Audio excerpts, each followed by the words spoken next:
Hello ka, sunshine! Magluto tayo ngayon ng breakfast. Instead na rice ang lutuin ko ay alternative ng rice. Gagawin ko ngayon ay buckwheat. Buckwheat is healthier than rice dahil mas mababa yung glycemic index niya kaysa rice. So, wala siyang masyadong sugar, I think. And, so yan ang isasain ko. And then, spam, turkey spam for breakfast. Mag-fry din ako ng eggs. So, samahan niyo ako. Magluto tayo ng breakfast, sunshine.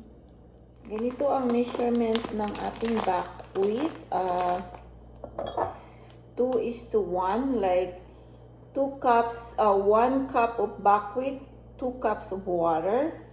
So, ang gagawin ko ay 2 cups of buckwheat, so 4 cups of water ang nilalagay mo. Para din siyang rice, pero huhugasan ko rin siya. Yan. Super dami. 2 cups lang ang gagawin ko. 2 cups, sorry. Kami naman. 2 cups. Ayan, 2 cups. Ayan. 2 cups of buckwheat. Ayan. Then 4 cups of water. Yan lang po. Then, parang sasaingin mo rin. Okay, ito yung buckwheat natin. It's boiling now. Ooh, it's boiling. Yeah. Para din siyang rice, no? Pagluto.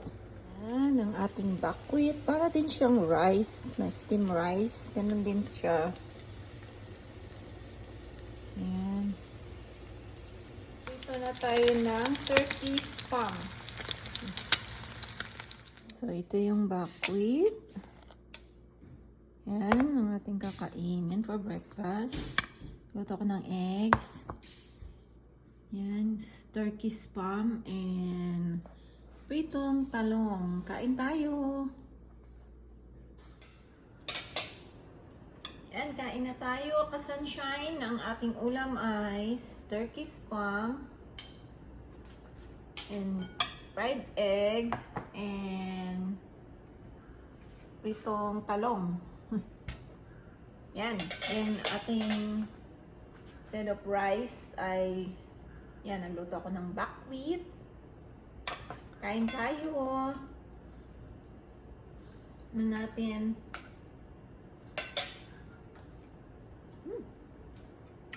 Masarap din naman ang buckwheat. Ang ulam natin ay pang Pilipino. Ang spam lang ang ano. Hap?